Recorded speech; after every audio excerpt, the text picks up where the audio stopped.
Hello guys, I will be showing you all of the previewed new cards in the upcoming Mythical mini set in Pokemon Pocket. I will show you quick descriptions on each one, I will rate them, and will be showing you also decks where they can be used. Let's go! I'll start it off with Mew X. It is a basic Psychic Pokemon with 130 HP, so it's pretty beefy.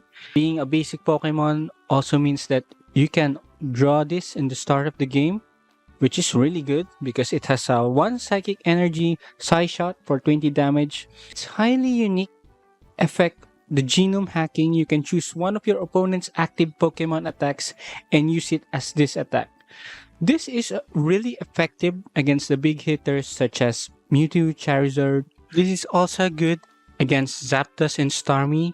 It doesn't work with Pikachu because you don't have any electric bench Pokemon. Now that I mentioned Pikachu and Starmie, it can survive their attacks with its 130 HP. So what makes it really good is its versatility. It can slot into any deck because of the colorless energy, the genome hacking, making it a good tech against big hitters like I mentioned, especially X cards. It will replace the non-X Mewtwo in the current optimal Mewtwo list. Also, the 1 retreat cost is great for easy tanking, especially in the early game.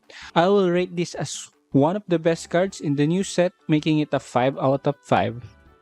So as I mentioned, Mew X fits very well in the Mewtwo deck, and it will be making it more busted than it ever will. So let's hope that somebody else solves the meta. Next, we have Aerodactyl X. So this is an X version of our current Aerodactyl. The ability Primeval Law. Your opponent can't play any Pokemon from their hand to evolve their active Pokemon.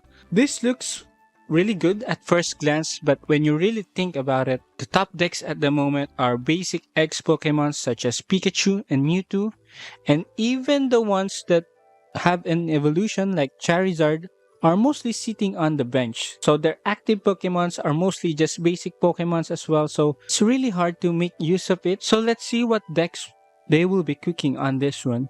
I will be interested because the ability looks really interesting. As for Land Crush, it has 1 colorless energy, so it might fit as a hybrid tech in other decks. You can also play it without the fighting energy.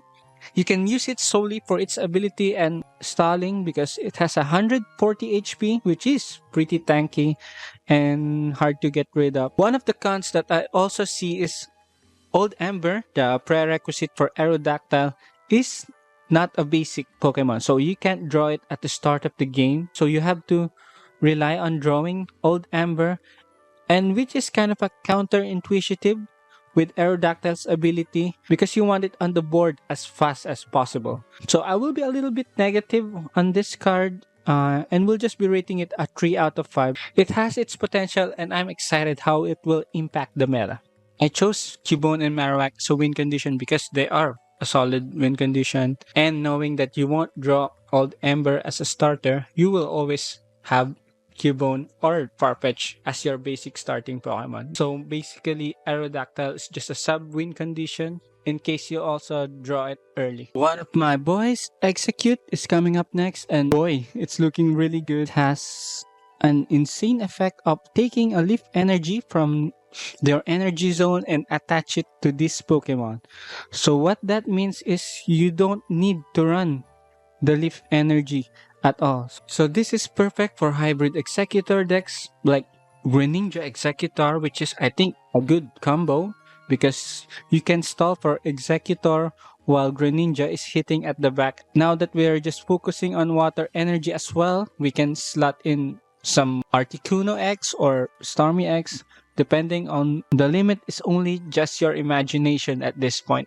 Because of that, Exeggutor is highly versatile. As we all know, Exeggutor doesn't mind going first. It is one of the strongest going first Pokemons out there. The effect is really strong. 1 energy for 80 damage is nothing to scoff at. So yeah, I will be rating Execute a 5 out of 5. This will pave way for dual energy decks that we all like to brew. I will be featuring an Exeggutor Greninja deck with a splash of Articuno. Exeggutor will be your frontliner or even Articuno, while Greninja hits enemies from the back. Next, we have the new Vaporeon with its ability Wash Out. As often as you like, during your turn, you may move a water energy from one of your bench water Pokemon to your active water Pokemon. This is quite specific that you can only transfer energy from water Pokemon to another water Pokemon. I thought it was gonna work on Dragonite at first, then I realized it's just a water Pokemon. But I think it is still really good and use it very well with Starmie X since Starmie has a free retreat cost. So you can retreat Starmie, then put another water Pokemon on the front, such as like Vaporeon, and you can attack with Wave Splash for although it is 3 energy. So at least your Starmie X will not be leaving its water energy, especially if it's low HP and you don't want it to die. It kind of works out like Surge a little bit, so transferring energy from your bench to your active. All those 9 energy from Misty will not be wasted now for sure. It's not game breaking that much since there's a lot of things you still have to work around. One good note is it has 120 HP, making it a good wall against Pikachu or Starmie X2. It's looking really good and definitely better than the old Vaporeon. I will rate it as a 4 out of 5. It may have the potential to be a 5 out of 5 in the future. I will be featuring a Starmie Articuno deck with a Splash Up Vaporeon. Did you get it? Splash Up Vaporeon. So yeah, it will act as a mediator between Starmie or Articuno in case you want to retreat one or the other. You can still play the deck without Vaporeon, but hey, we want to feature the card, okay? Next, we have Lip. She's a supporter card. During this turn, the retreat cost of your active Pokemon is 2 less. So it's like X-Spin, but it's 2 with the trade-off of being a supporter card since you can only play 1 supporter card per turn. You can't do the professor's research into Leaf. That's why you have X-Speed for that. It looks really good, especially in high retreat cost decks like Moltres, where after giving all of your energy on your Charizard or Arcanine, you can retreat Moltres really fast. And also use it on Kangaskhan decks because Kangaskhan has 3 retreat costs, so this offsets that a little bit. And any other high retreat cost decks you can think of, especially the Stage 2 Evolutions one. I will be rating Leaf at 4 out of 5 because it looks decent enough and will have places in your decks. The deck I will be featuring is what I think the best use of it, which is in a Moltres Charizard Arcanine X deck. Next, we have Blue. Isn't looking really good because it can be compared to Potion. I think one of the best uses for Blue is for stall decks that want to survive specific HP thresholds like 90 damage from Pikachu or Starmie, the 150 damage from Mewtwo. So if you're playing Dragonite and Mewtwo uses Side Drive with Giovanni, it will kill Dragonite. So Blue stops that. Blue is looking like a decent deck for stall decks like Dragonite. I'm rating Blue a 2 out of 5 because it only applies to some niche situations. The deck I will be featuring is Dragonite, of course. Next, we have Dedenne. I'm not sure about the pronunciation on that one, so forgive me, guys. Now we are looking at the effect of Flip a Coin if heads your opponent's active Pokemon is paralyzed. This is insanely strong, guys. This is broken. It power creeps Pincurchin. The only advantage of Pincurchin by now is the 30 damage and 10 more HP. It will be definitely included in one of the most hated decks in the game at the moment, Pikachu X. So this will make Pikachu rise even more to the top if it's not sitting at the top with Mewtwo. It's not looking good at the moment for the meta because Mewtwo gets a Vape, Pikachu gets a Vape, which is, I know, it's kind of frustrating. Dedenne is definitely a 5 out of 5. The deck that I will be featuring is in the Pikachu deck, which we all seen by now with the new Dedenne. Okay, now I know you're all excited about Taurus. I don't want to be a party pooper, but I think it's just okay. It's just okay, so calm your tits, guys.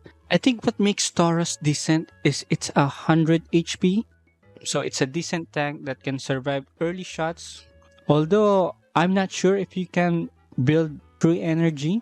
You can only do that where it's in the bench most of the time. I think Taurus is a 3 out of 5, leaning towards 4 out of 5 depending on the meta, especially if there's a lot of X decks running around. I will be featuring a Gengar deck with the new Taurus because I think it's a good fit in there since you want a tank that can also damage at the same time while you're charging up Gengar. Now we have Delmise, so it's a grass version of Lapras. And knowing Laprase's play rate, I think it will be more decent in the grass archetype because they have Erica, so this survives a little more and helps build up the extra energy. Although the 3 extra energy is a lot. It will mostly serve as a tank while charging up your other Pokemon. I'll just rate this 2.5 out of 5.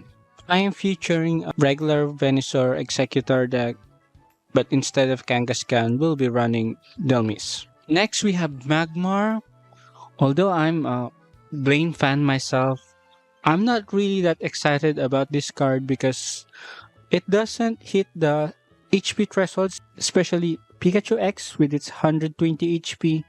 This can only deal up to 110 HP with Blaine, and after that, you'll have to discard the energy. So, knowing that you can only use it probably once, you want it to one-shot Pikachu X. So, this might be a little worse than the old Magmar and will prefer running Farfetch instead. I will include it in the Blaine deck because I think that's the only home where it can be used. I will rate Magmar a 1 out of 5. Next will be Marshadow with the high damage of 40 up to 100 damage if one of your Pokemons die for only 2 energy and a high HP of 80. It helps finish up Pokemons that aren't killed by your Primeape or Sandslash.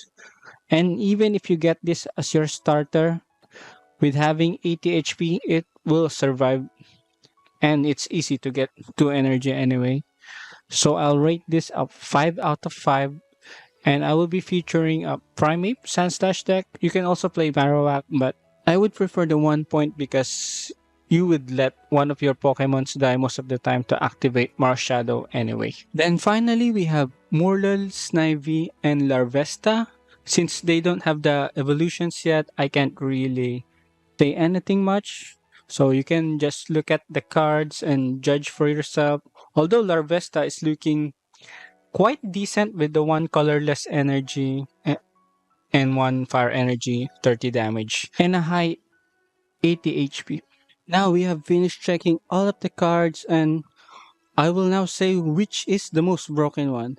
I think the most broken one is definitely a little bit a tie between Mew X and Dedenne.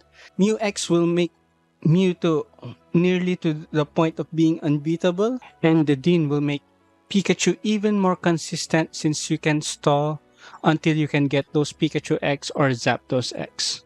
It's a close call, but I'll give it to Mew X. So Mew X, you definitely want to have Mew X in your collection. I know you are excited about the upcoming set, and me too. So save up those pack points and get that Mew X and the Dean. That's it, folks. I'm Clyde Strife. I make graphic guides in my socials, but I will highly appreciate it if you support my video content as well. So don't forget to like this video and subscribe. And please comment as well so we can talk about all the cards here.